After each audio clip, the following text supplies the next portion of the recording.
hit or not to hit the 5-pointer? That is the question. Hello everyone, welcome to After Action Report, your numbers recap show for all Shmona matches to keep you caught up on all the action. I'm your host Megs. Today we're going to be looking at the 4 matches that happened this week, including that pay-per-view event, so spoiler warnings ahead. Before we get started, please make sure as you're watching this video that you have hit that like button. If you're not already subscribed, go ahead and subscribe, as well as make sure that you have that notification bell selected so you're made aware every time we drop a new video on this channel, and also make sure that you check out our Twitch channel. Looking at the matches from this week, we started off in the singles tournament with the final match of round 2 with Mike Kalinowski facing off against Janine the Machine. We moved on over into the teams tournament with the second semifinal of Danger Zone facing off against Press Room. Back over to the singles tournament with the first quarterfinal of William Bibiani facing off against David Del Rio. And finally, we rounded out the week with our Versus event with the Star Wars tournament final, Gold Leader facing off against Nikki DiMolanta. So we saw in all but one of the matches, we'll get to that one here in a little bit, where the outcome of the match came down to the competitor having to hit their 5-pointer in order to win the match. We also saw another slot in Spectacular locked in with that result of the tournament final in the Star Wars division, and we are careening towards the finals of both the singles and teams divisions. So let's jump right into our first match where we saw Mike the Killer Kalinowski facing off against Janine the Machine in the second round of the singles tournament. Coming out of round 1, we saw Mike is up by 1, 6-5. Coming into the second round, Mike Kalinowski elects to spin first. He spins opponent's choice and is given classics, where he is able to come away with 2 out of 8 points, checking down to multiple choice twice, misses both those 2 questions and 1 question for 2 points for a total of 4 points worth of steals. Moving into Janine's spin, she decides to take the 1990s on her first spin. She comes away with 7 out of 8 points, checking down to multiple choice once, but does not give away any steal opportunities. This gives Janine a gain of 9 points in this round to now be up by 8, 16-8 going into the third round. Here in round 3, Kalinowski is able to hit a 2-pointer in Disney.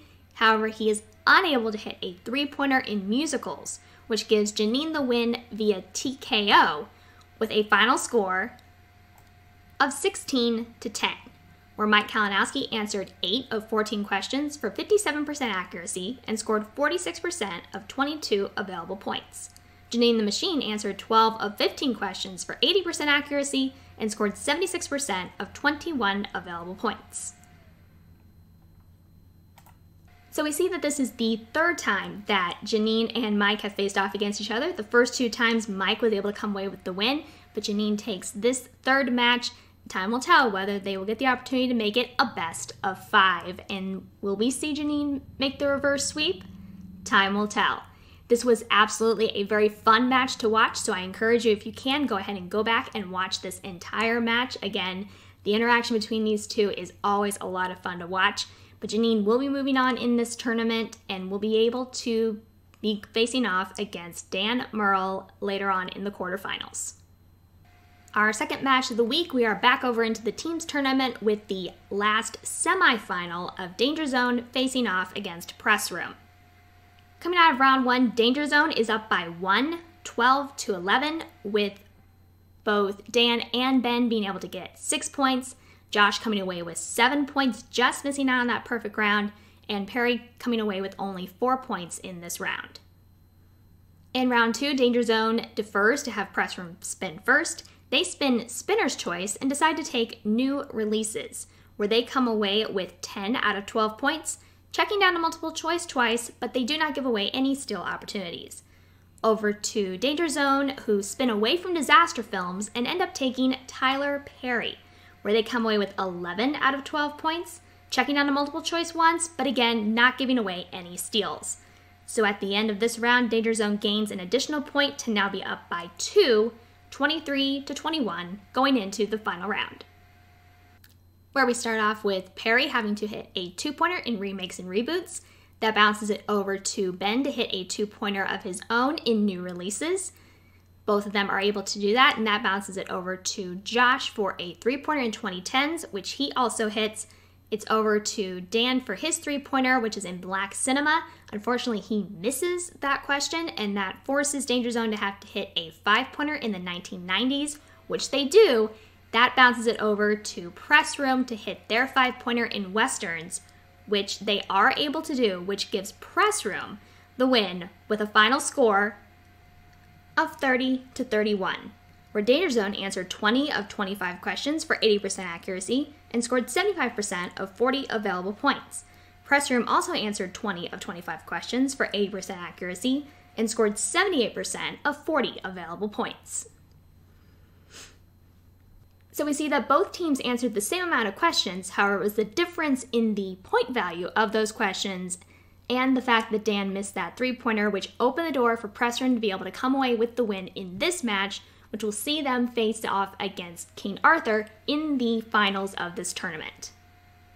Now we go back into the singles tournament with the first match of the quarterfinals, which sees William the Beast Bibiani facing off against Diamond David Del Rio. Coming out of round 1, Bibiani is up by 4. He is able to come away with 9 points, getting the perfect round plus the bonus, and Del Rio coming away with 5 points in this round. Bibiani defers to have Del Rio spin first, who spins away from Hitchcock and ends up taking the 2010s, which works out pretty well because he's able to sweep for the full 8 points. Back over to Bibiani to spin and takes Stephen King on his first spin. He comes away with 7 out of 8 points, having to check down to multiple choice once, but does not give away any steals. So this does give Del Rio a gain of 1, however Bibiani is still up by 3, 16-13 going into the final round. Where we see Del Rio has to hit a 2-pointer in Denzel Washington, as well as a 3-pointer in 2010s to bounce it back over to Bibiani, who hits a 2-pointer in musicals, as well as a 3-pointer in Tom Hanks. That bounces it back over to Del Rio to hit a 5-pointer in spy films. And with that, Bibiani is left with a 5-pointer in family films, which he does hit, which gives William Bibiani the win with a final score of 26-23, where William Bibiani answered 16 of 16 questions for 100% accuracy and scored 96% of 27 available points. David Del Rio answered 12 of 15 questions for 80% accuracy and scored 85% of 27 available points. So if you watched this match, which I highly encourage you to do that, it turned into a musical by the time it was all said and done, with both competitors singing their way to answers. Very entertaining, to be sure. But Bibiani comes away with the lead out of that round 1 and did not give an inch of leeway to allow Del Rio to gain a lead. However, David, hitting all of his questions in round 3, does force Bibiani to have to hit his 5 in order to beat him. Now moving into our final match of the day, which is the Versus pay-per-view event and the final of the Star Wars tournament, seeing Gold Leader facing off against Nikki Demi DiMolanta.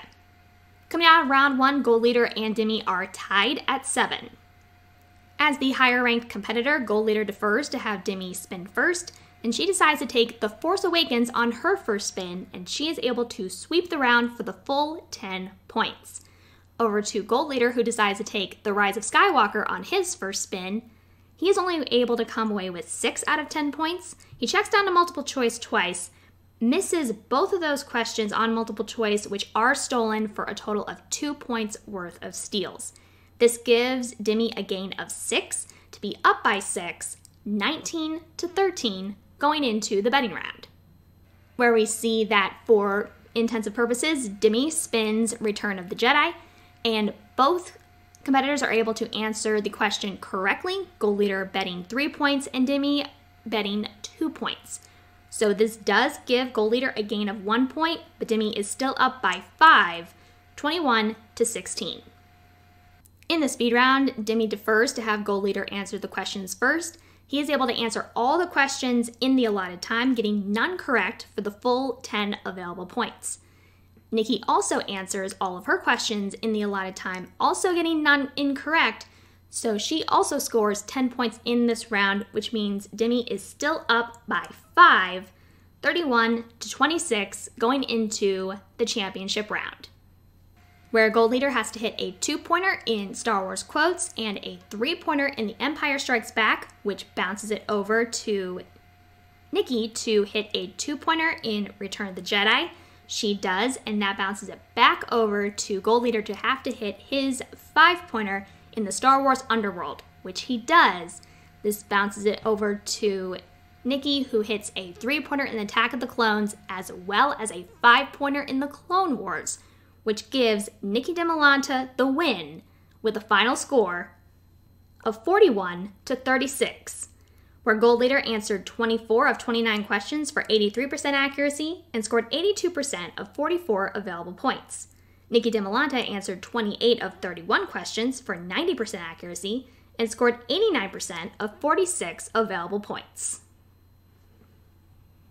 So we see that there in round 2, Gold Leader does give up some steal opportunities to give Nikki the advantage moving into subsequent rounds. However, with him not missing any additional questions there on out, he does force Nikki to have to hit her 5-pointer in order to beat him, and she'll be going to Spectacular to face off against Thomas Harper for the Star Wars belt. So we're seeing 2 undefeated rookies face off for the title at Spectacular, and at the end of that match, one of their O's must go, and they will end the season with a loss. And they are guaranteed that a rookie will hold the Star Wars belt at the end of this season. And that's going to do it for this week's episode. But don't you worry, I'm going to be right back here next week breaking down all the matches from this coming week. If you would like, go ahead and please leave a comment here on this video, as well as any of the socials listed in the description of this video. Speaking of, I will be posting the link to this episode as well as all the match breakdowns that I present here on the Twitter and Facebook accounts for Call to Action, as well as on the Schmodown Facebook account. So please make sure that you're keeping an eye out for those. Until next time, for the entire Call to Action podcast crew, I'm your host, Megs, and this is After Action Report, signing off.